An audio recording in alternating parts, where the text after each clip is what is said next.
தான் பேச தயாரித்த அனைத்தையும் ஏற்கனவே பேசிய வடக்கு மாவட்ட அமைப்பாளர் மதியழகன் பேசிவிட்டார்.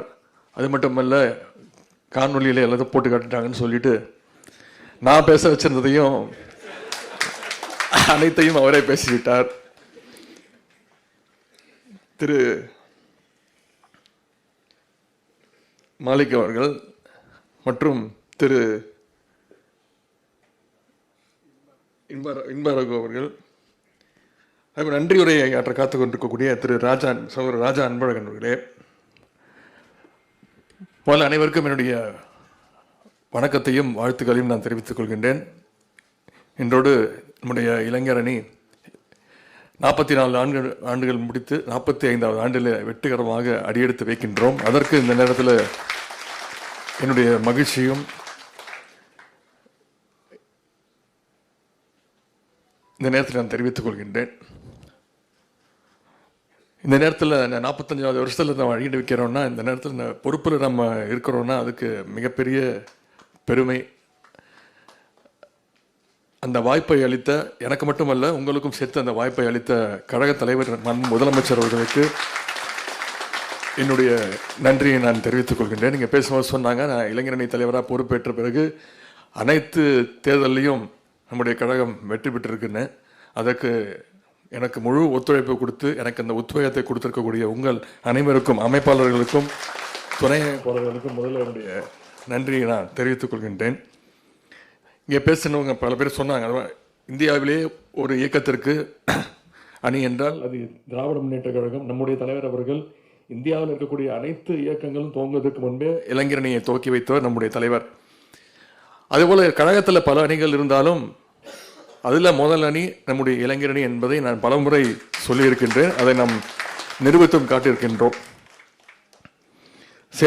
சேலத்தில் நம்முடைய இளைஞரணி 2வது மாநில மாநாட்டை சென்ற டிசம்பர் மாதம் நடத்தி அதையும் ஒரு மிகப்பெரிய வெற்றி மாநாடு நடத்தி காட்டிய உங்கள் அனைவருக்கும், அந்த மாநாட்டின் வெற்றிக்காக உழைத்த உங்கள் அத்தனை பேருக்கும் நான் ஏற்கனவே நன்றி சொல்லியிருந்தாலும் மீண்டும் இன்றைக்கு இந்த 45வது ஆண்டில் அடியெடுத்து வைக்கின்ற இந்த நேரத்தில் மீண்டும் என்னுடைய நன்றியை நான் தெரிவித்துக் கொள்கின்றேன். அதேபோல் சென்ற நாடாளுமன்ற தேர்தல் அனைத்து சட்டமன்ற தொகுதிக்கும் சென்று மக்களை சந்தித்து நம்முடைய இந்தியா கூட்டணி வெற்றி பெற வேண்டும் என்று தேர்தல் பிரச்சாரத்தில் நான் மட்டுமல்ல நீங்களும் ஈடுபட்டீர்கள். தமிழ்நாட்டு மக்கள் என்னதான் திரு மோடி அவர்கள் கிட்டத்தட்ட 6 முறை 7 முறை தமிழ்நாட்டுக்கு வந்திருந்தார். இதுவரை எந்த முறையும் இல்லாத அளவுக்கு எப்படியாவது ஒரு 2 சீட்டு 3 சீட்டாவது ஜெயிச்சிருவோன்ற அந்த நம்பிக்கையில் வந்தார். நான் அப்போவே சொன்னேன், நீங்கள் 6 முறை இல்லை 1000 முறை வந்தாலும் தமிழ்நாட்டு மக்கள் உங்களை ஏற்றுக்கொள்ள மாட்டார்கள். எங்கள் தலைவரையும் சமூக நீதியும் தான் தமிழ்நாட்டு மக்கள் ஏற்றுக்கொள்வார்கள் அப்படின்னு அதை நிரூபித்து காட்டிய தமிழ்நாட்டு மக்களுக்கு 40க்கு 40 தொகுதி வெற்றியை கொடுத்த தமிழ்நாட்டு மக்களுக்கு நம்முடைய இளைஞரணியின் சார்பாக நாம் நன்றியை தெரிவித்துக் கொள்கின்றோம். நம்முடைய மாநில துணை செயலாளர் திரு பிரகாஷ் அவர்கள் இந்த முறை ஈரோட்டில், சென்ற முறை அவருக்கு தவறிவிட்டது சட்டமன்ற தேர்தலின் பொழுது, அப்பொழுதே நான் வாக்குறுதி கொடுத்திருந்தேன். இந்த முறை அவருக்கு அந்த போட்டியிடுகின்ற வாய்ப்பு கிடைத்து கிட்டத்தட்ட 2,35,000 வாக்கு வித்தியாசத்தில் வெற்றி பெற்றிருக்கார் நம்முடைய மாநில துணை செயலாளர் திரு பிரகாஷ் அவர்களுக்கும் இந்த இளைஞரணி கூட்டம் தன்னுடைய வாழ்த்துக்களையும் நன்றியும் தெரிவித்துக் கொள்கின்றது. டெல்லிக்கு போடுறதுனால இளைஞரணி பணிகளை மறந்துவிட மாட்டீர்கள் என்று நான் நம்புகின்றேன். இப்போ என்கிட்ட பர்மிஷன் கேட்டார், ஆனால் நாளைக்கு டெல்லிக்கு கிளம்புறேன், வரத்துக்கு 20 நாள் ஆகும் அப்படின்னு. டெல்லிக்கு சென்றாலும் இளைஞரணி பணிகளில் நீங்கள் கவனம் செலுத்துவீங்கன்னு நான் நம்புகிறேன்.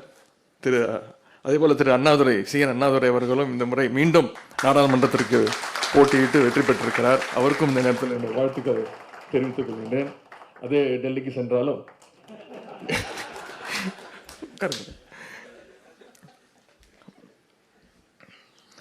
இந்த நேரத்தில் இன்னொரு நன்றியும் சொல்லியாக வேண்டும்.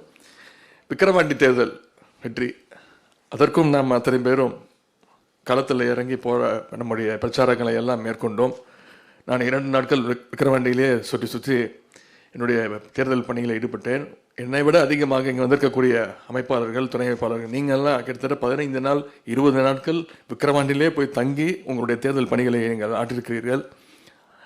ஆய்வுக் கூட்டங்களை தொடர்ந்து நடத்தி கொண்டிருக்கிறோம். ஒவ்வொரு மாவட்ட அமைப்பாளர், துணை அமைப்பாளர்களும் வர சொல்லி அவங்களுடைய மினிட் புக்களை எல்லாம் ஆய்வு செஞ்சு என்னென்ன பணிகள் செஞ்சுருக்கிறீங்க, இன்னும் எப்படி சிறப்பாக செய்யலாம் அப்படின்ற ஆய்வுக் கூட்டத்தை நடத்துகின்ற பொழுது 99% பேர், உங்களில் பல பேர், இன்னும் சொல்லப்போனால் உங்களில் அத்தனை பேருமே விக்கிரவாண்டி இடைத்தேர்தலில் நீங்கள் தேர்தல் பணியை ஆற்றிருக்கிறீங்க. அதை கேட்கும்பொழுது மிகுந்த மகிழ்ச்சியாகவும் இருக்கின்றது. எனவே அந்த தேர்தல் வெற்றியிலுமே உங்களுடைய பங்கு மிக மிக முக்கியமான பங்கு. அதற்கு இந்த நேரத்தில் என்னுடைய நன்றியையும் வாழ்த்துக்களையும் நான் தெரிவித்துக் கொள்கின்றேன்.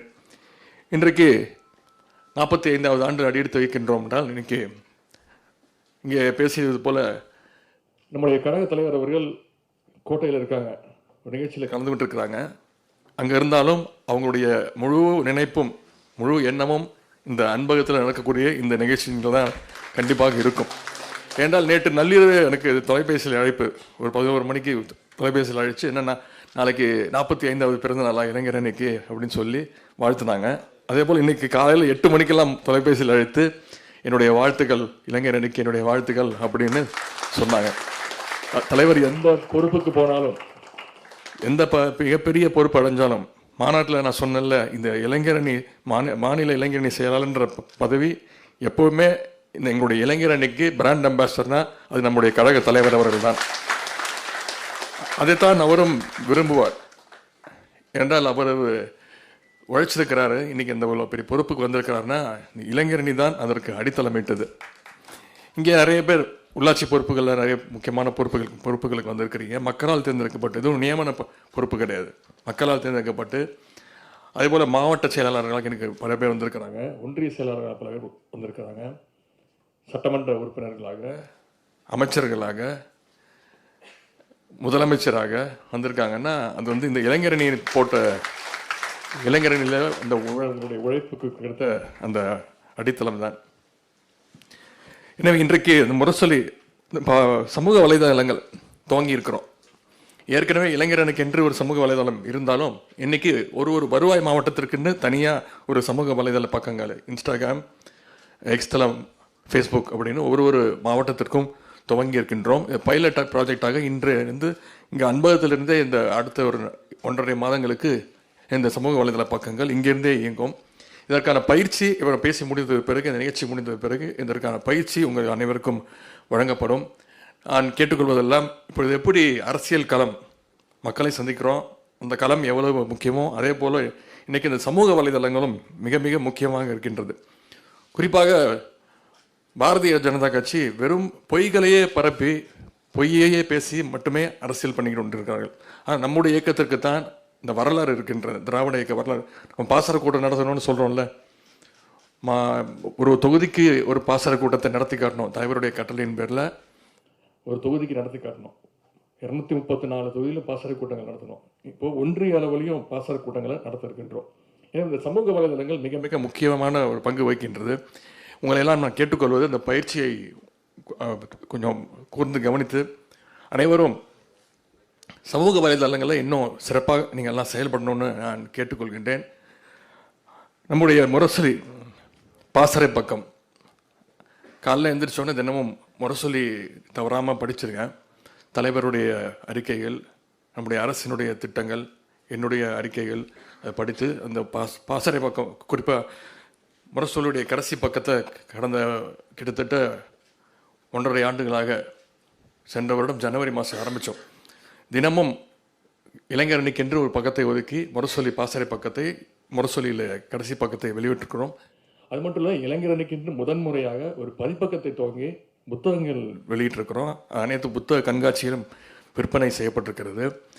அதையெல்லாம் படித்து இந்த சோஷியல் மீடியாவில் இன்னும் நீங்கள் கொஞ்சம் ஆக்டிவாக இயங்கணும் அப்படின்னு நான் கேட்டுக்கொள்கின்றேன்.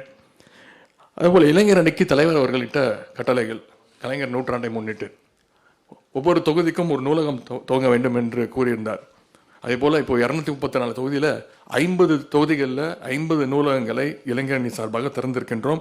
அந்த 50 மாவட்ட அமைப்பாளர்களுக்கும் துணை அமைப்பாளர்களுக்கும் என்னுடைய பாராட்டுகளையும் வாழ்த்துக்களையும் நான் தெரிவித்துக் கொள்கிறேன். மீதம் இருக்கின்ற அந்த சட்டமன்ற தொகுதிகளில் விரைவில் நிறைய இடத்துல தயாராக இருக்கின்றது. நான் சுற்றுப்பயணம் சொல்லும்பொழுது அவங்க துவங்கிறதுக்காக காத்துக்கிட்டு இருக்கிறாங்க. நான் வரும்பொழுது கண்டிப்பாக அனைத்து நூலகங்களும் விரைவில் துவங்கப்பட்டு மக்களுக்கு, பொதுமக்களுக்கு, மாணவர்களுக்கு அது உபயோகமாக இருக்கும் என்று நான் நம்புகின்றேன். அதே போல் 100 பேச்சாளர்களை தேர்ந்தெடுக்க கொடுக்க வேண்டும். பேச்சு போட்டி நடத்தி, தமிழ்நாடு முழுக்க பேச்சு போட்டி நடத்தி 100 சிறந்த பேச்சாளர்களை தலைமை இடத்திலே கொடுக்க வேண்டும் என்று தலைவர் கட்டளை இருந்தார்கள். அந்த பணியை இப்பொழுது ஆரம்பித்திருக்கின்றோம். ஆய்வுக் கூட்டத்தின் பொழுது உங்கள்கிட்ட நான் விசாரித்தேன். உங்கள் அத்தனை பேருக்கும் அந்த ஃபேம்ப்ளெட்லாம் கொடுக்கப்பட்டு உங்கள் பகுதியில், உங்கள் மாவட்டத்தில் இருக்கக்கூடிய அனைத்து கல்லூரிகளுக்கும் அது கொடுக்கப்பட்டு வர 25ஆம் தேதி முன்னாடி அந்த பேச்சாளர்களை தேர்ந்தெடுத்து உங்கள் மாவட்ட அளவில் பேச்சு போட்டி நடத்தி விரைவில் 30 நடுவர்களை தேர்ந்தெடுக்கின்றோம். அவங்களெல்லாம் தேர்ந்தெடுத்து உங்களுடைய மாவட்டங்களுக்கு அனுப்பி வைத்து அந்த பேச்சு போட்டியும் மிகச் சிறப்பாக நடத்தி சென்னையில் ஒரு மிக பிரம்மாண்டமான, மிக எழுச்சியான முறையில் ஒரு பேச்சு போட்டி நடத்தி தமிழ்நாட்டிலே சிறந்த 100 பேச்சாளர்களை தேர்ந்தெடுக்கின்ற அந்த பணியை தொடர்ந்து செய்வோம். அதேபோல் இல்லந்தோறும் இளைஞரணி பல மாவட்டங்களில் மிகச்சிறப்பாக நடத்திட்டு இருக்கிறீங்க. அதுக்கு என்னுடைய வாழ்த்துக்கள். சில மாவட்டங்களில் இன்னும் துவங்க இல்லை, ஏன்னா தொடர்ந்து தேர்தல் பணியில் ஈடுபட்டிருக்கிறோம். இந்த இல்லந்தோறும் இளைஞரணி மிக மிக முக்கியமான பணி. வீட்டுக்கே போய் இளைஞர்களை சந்தித்து அவங்ககிட்ட இளைஞர்கள் நீங்கள் ஏன் சேரணும், இளைஞர்கள் என்னென்ன பணிகளை செஞ்சுட்டு இருக்கிறோம், திமுக அரசுடைய திட்டங்கள், சாதனைகளாக சொல்லி சேர்த்துக்கிட்டு இருக்கோம். அந்த பணிகளையும் விரைவுபடுத்த வேண்டும் என்று நான் கேட்டுக்கொள்கின்றேன். அதேபோல் துணை செயலாளர்கள் 7 பேருக்கும் இந்த நேரத்தில் என்னுடைய தனிப்பட்ட முறையில் என்னுடைய நன்றியை நான் தெரிவித்துக் கொள்கின்றேன். நான் பல பணிகள் அமைச்சராக ஆனதுக்கு பிறகு விளையாட்டுத்துறையின் சார்பாக, சிறப்பு திட்ட செயலாக்கத்துறையின் சார்பாக பல பணிகள் இருந்தாலும் தமிழ்நாடு முழுக்கும் பயணம் பண்ணி ஆய்வுக் கூட்டங்கள் என்னால்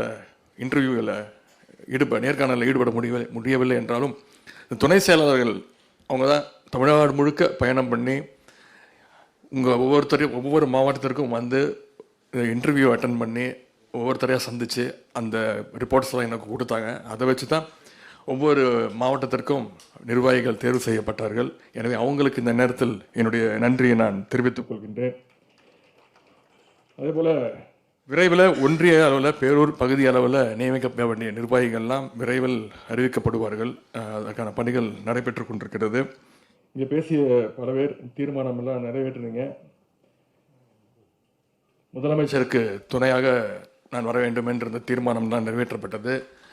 பத்திரிகையில் வருகின்ற, நான் பேசி முடிக்கல, பத்திரிகையில் வருகின்ற கிசுகிசுகள், வதந்திகள் எல்லாம் படிச்சுட்டு வந்து இது நடக்க போதோ, அப்போ நம்ம ஒரு கோல் போட்டு வச்சுருவோம், துண்டு போட்டு வச்சுருவோம் அப்படின்ற அடிப்படையில் இங்கே பேசியிருக்கிறீங்க. எப்படி தலைவர் எந்த பொறுப்புக்கு சென்றாலும் அவர் பலமுறை சொல்லியிருக்கிறார், அந்த இளைஞரணி செயலாளர் என்ற அந்த பொறுப்பு தான் அவருக்கு மனதிற்கு மிக மிக நெருங்கிய பொறுப்பு. அதே போல் துணை முதலமைச்சர் அப்படின்னு பல முறை என்னை வந்து பத்திரிகை நண்பர்கள் கேட்டபோது கூட சொன்னேன், ஆமாம், எல்லா அமைச்சர்களுமே எங்களுடைய முதலமைச்சருக்கு துணையாகத்தான் இருப்போம். இங்கே வந்திருக்கக்கூடிய அத்தனை அமைப்பாளர்களுமே நம்முடைய முதலமைச்சருக்கு துணையாகத்தான் இருப்போம். எவ்வளவு பெரிய பொறுப்பு வந்தாலும் என்னுடைய மனதிற்கு மிக மிக நெருங்கிய பொறுப்புனா அது கண்டிப்பாக இந்த இளைஞரணி, திராவிட முன்னேற்ற கழகத்துடைய இளைஞரணி செயலாளர் என்ற அந்த பொறுப்பு தான். எனவே எந்த பொறுப்பு வந்தாலும் இளைஞரணியை மறந்து விட மாட்டேன். நம்ம இருக்க வேண்டிய பணிகள் ஏராளம். எப்படி தொடர்ந்து நாடாளுமன்ற தேர்தலில் வெற்றிக்காக உழைத்தோமோ, எப்படி விக்கிரவாண்டி சட்டமன்ற இடைத்தேர்தல் வெற்றிக்காக உழைத்தோமோ, அதே போல் வருகின்ற மிக மிக முக்கியமான தேர்தல் 2026 தேர்தல் நம்முடைய கழகத்துடைய அரசினுடைய தலைவருடைய சாதனைகளை, திட்டங்களை எல்லாம், குறிப்பாக பெண்கள், இந்த முறை தேர்தல் ரிசல்ட் வந்ததுக்கப்புறம் அது ஒரு ஆய்வு செஞ்சு பார்த்தோம். எந்த முறையும் இல்லாத அளவுக்கு இந்த முறை தாய்மார்கள், பெண்கள் நம்முடைய திராவிட முன்னேற்ற கழகத்திற்கு வாக்களிச்சிருக்கிறாங்க. அந்த அளவுக்கு நம்முடைய தலைவருடைய விடியல் பயணம் திட்டம், அந்த கட்டணமில்லா பேருந்து திட்டம், அதே போல் கலைஞர் மகளிர் உரிமை தொகை திட்டம், இந்த 2 திட்டமும் பெண்களிடத்தில் நம்முடைய கழகத்திற்கும் அரசிற்கும் தலைவருக்கும் மிகப்பெரிய ஒரு நல்ல பெயரை ஏற்படுத்தி கொடுத்திருக்கிறது. மிகப்பெரிய எதிர்பார்ப்பு வந்திருக்கிறது. எனவே இதையெல்லாம், அதே போல் புதுமை பெண் திட்டம், இப்போ அந்த திட்டத்தை, அதாவது அரசு பள்ளியில் படித்து அரசு எந்த கல்லூரியில் போய் சேர்ந்தாலும் அவங்களுக்கு மாதம் 1000 ரூபா, கிட்டத்தட்ட ஒரு வருடமும் 2.5 லட்சம் மாணவிகள் பயன்பெற்றுக்கு போகிறாங்க. இதனால் மாணவிகள் வந்து கல்லூரியில் சேர்ற அந்த சதவீதமே உயர்ந்திருக்கு. இப்போ தலைவர் வந்து அந்த திட்டத்தை ஆண்கள் மாணவர்களுக்கும் விரிவுபடுத்தியிருக்கிறாங்க. இந்த ஆகஸ்ட் மாதத்திலேருந்து விரிவுபடுத்துகிறாங்க. தமிழ் புதல்வன் திட்டம் அப்படின்னு. இதையெல்லாம் நம்முடைய இளைஞரணி தம்பிமார்கள், நம்முடைய கழக அரசினுடைய திட்டங்கள், சாதனைகள்லாம் உள்வாங்கி நீங்கள் அதை மக்கள்கிட்ட எடுத்து கொண்டு போய் சேர்த்து 2026 என்ன நடந்தாலும் சரி, என்னென்ன கூட்டணி வந்தாலும் சரி, ஜெயிக்கப் போவது நம்முடைய கழக தலைவர் அவர்கள் தான். மீண்டும் தமிழ்நாட்டை ஆளப்போவது நம்முடைய கழக தலைவர் அவர்கள் தான், திரு முத்துவேல் கருணாநிதி ஸ்டாலின் தான். அது மட்டுமே இளைஞரணி தம்பிமார்கள் நம்முடைய இலக்காக இருக்க வேண்டும் என்பதை கூறிக்கொண்டு 45வது ஆண்டு நம்முடைய 45வது ஆண்டில் அடியெடுத்து வைக்கிறோன்னா இதுதான் நம்முடைய ஒரே குறிக்கோள். 2026 திமுக கூட்டணி தான் ஜெயிக்க போகுது. முதலமைச்சராக நம்முடைய தலைவர் தான் உட்கார போகிறார்.